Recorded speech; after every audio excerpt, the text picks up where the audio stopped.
Reels বানাতে। তো এই যে দেখো পাবলিক অনেক আছে। তো আমরা যাচ্ছি, সব দিন যাই বাইকে যাই, তো আজকে বাইক তোমাদের দাদাভাই নিয়ে গেছে, তো তার জন্য আর বাইকে যেতে পারি না, ওই রাস্তায় যাবো অনেক দূরে। তো তো এই যে আমরা দেখো অনেক ধান পার হয়ে যাচ্ছি, অনেক সুন্দর জায়গা দিয়ে যাচ্ছি আজকে।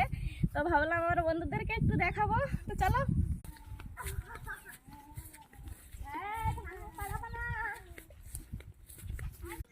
দেখো বন্ধুরা সব পাবলিকের আগে চলে যাচ্ছে, ওদের জন্য এবার জল নিছি, জল খাবে তো সব।